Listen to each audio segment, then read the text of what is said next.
Should I just get it out of the way at the beginning? I can't believe September is over. September went by so fast, in fact, that I barely had time to read the books I wanted to read, but I did get some good reading in. So today we're going to talk about the books that I read, and then at the end I'm also going to tell you about the books I didn't quite finish. I think today we're going to start at the bottom of my star rating list and go up, work our way to the top. My lowest rated book of the month was The Stranger Upstairs by Lisa M. Matlin. This was my book of the month pick, and I ended up giving it a 2.75 stars. Quick synopsis, this book follows influencer, therapist, and author Sarah, who lives in Australia with her husband Joe, and they have recently bought a murder house, and she intends to document the renovations and the upgrades that she makes to this house on her blog to bring in some sponsorships and some more money. As she is in this house, we notice that her and her husband aren't quite the perfect couple they're cracked up to be. There's a lot going on with Sarah and things with her past that we don't quite get the knowledge to until later on in the book. So really creepy things start happening in regards to the house and with the neighbors, and you're wondering, is the house really haunted? Are the neighbors up to something? The main character does have a cat, and I am somebody who, if something bad is going to happen to the animal, I like to know in advance. So if you don't want to know, scroll ahead until I'm holding up a different book. But if you do want to know if her cat makes it out okay or not, her cat does make it out okay, but there is a little bit of trauma that happens to her cat. So just throwing it out there. I gave it a 2.75 because I didn't really like any of the characters, which is okay. I have given books that I didn't like the characters 5 stars before. However, the characters I didn't have any kind of connection with, and then the twist for this thriller was not my kind of twist. Some people might love it. It wasn't what I was hoping for out of this book. So 2.75. All that said, I am going to give this author a second try when she releases another book because I liked her writing. I just didn't like the characters or really the plot of this one.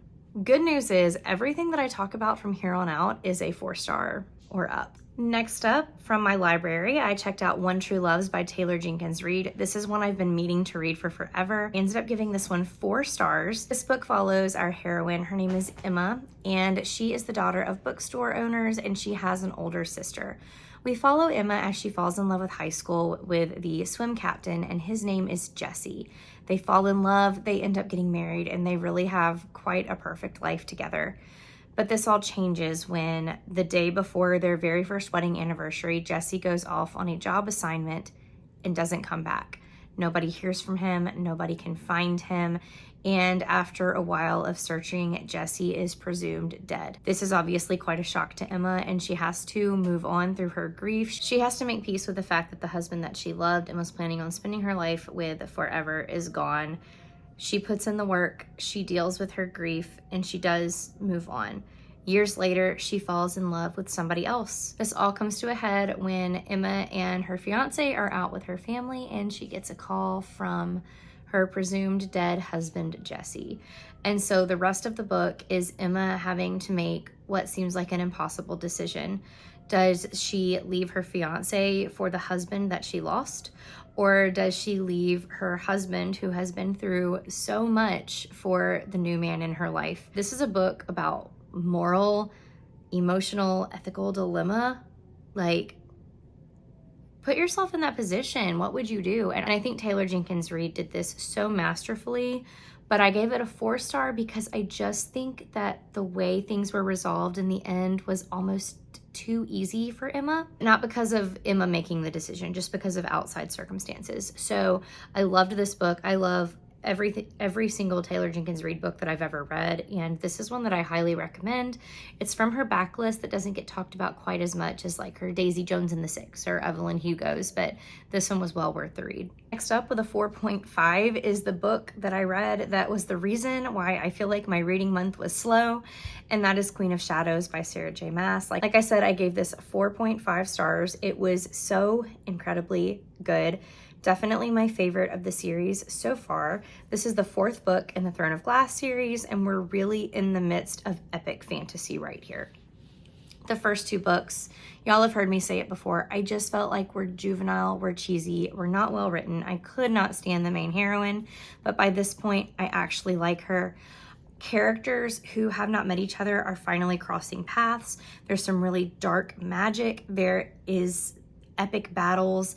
There's the Wyverns, there's Abraxos, there's Manon, who y'all know is my favorite character, and we're getting interactions with these characters, but I can't say anything more than that because it is the 4th book in the series. Next up with another 4.5 is Aaron A. Craig's House of Salt and Sorrow. I read this for the Upside Down Readathon, and when I say I loved this book, I loved this book. I have been waiting for a creepy coastal fantasy, and this one was it. So if you don't know what this book is about, we follow 12 sisters and their father and their new stepmother that live in this manor house on an island. The sisters keep dying off. Is it murder? Is it natural causes? Is it another otherworldly force that we're not quite sure about? We find out. I promise you we find out. But this book is creepy. It's a little gory. It's a little spooky. There's ghosts. There's murder. There's blood. I loved it. So the premise is that we follow Annalie, who is the second oldest daughter of this duke. This family is just constantly in mourning because they are mourning the death of the daughter. And then before the mourning time is up, another daughter dies. And so they just constantly are in mourning. They have their mirrors shrouded. They're wearing black. They are not out in society. They are not hosting parties or balls. And our oldest daughters are not getting introduced to society, and therefore they are not getting married off. And they feel like they are just stuck in their life. And it's a hard balance because they want to give their sisters the mourning that they deserve, but they also want to be able to move on with their life. And so they feel very, very stuck. And so the decision is made that they are not going to spend the proper time mourning for their sisters, and they're going to try and be introduced into society.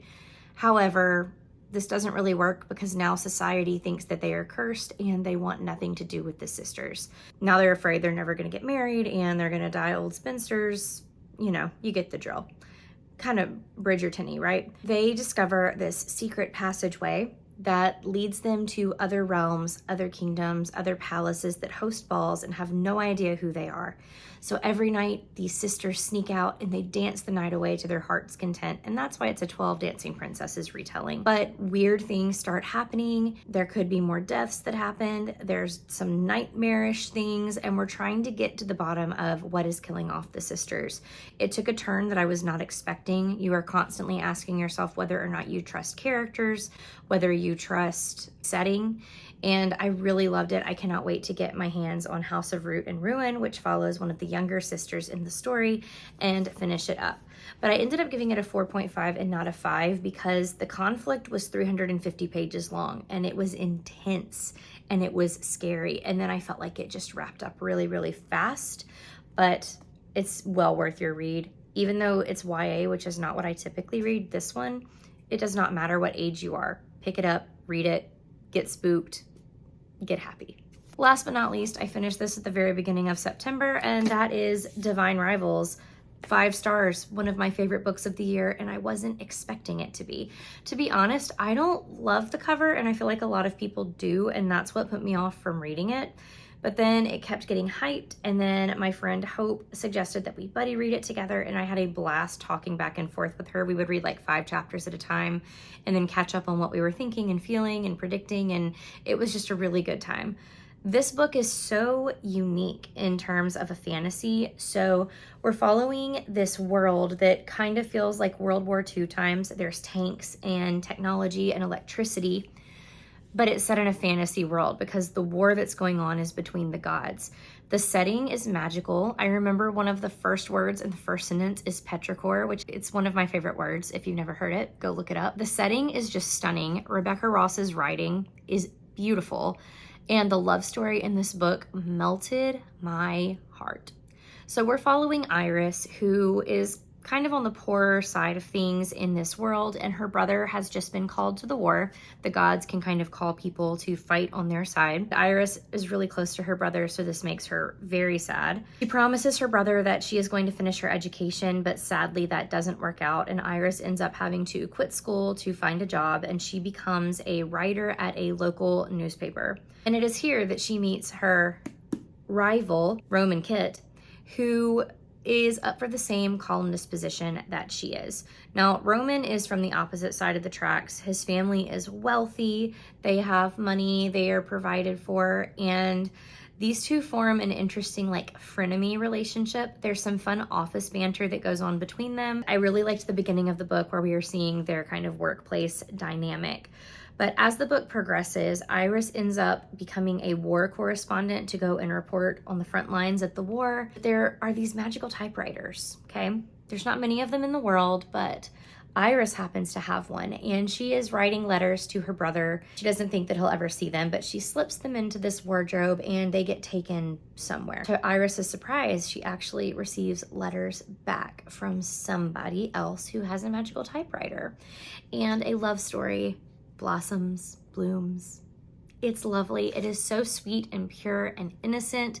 This book is a heavy love story, but it's not spicy.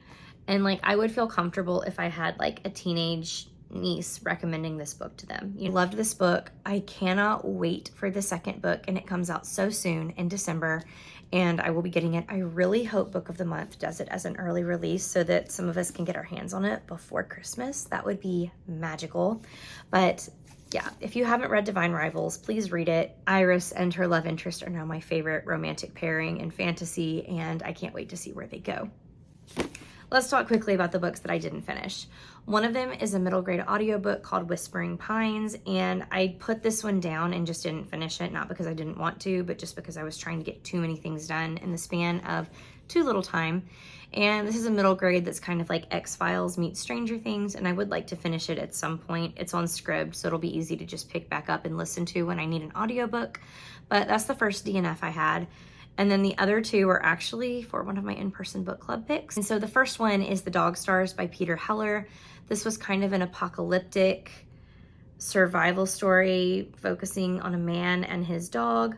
And it was just too dense for me to really get through. And the chapters were so long that I never had the attention span to really like commit to it, if that makes sense. So I DNF'd that one. And then the other one is I Have Some Questions for You by Rebecca Makkai.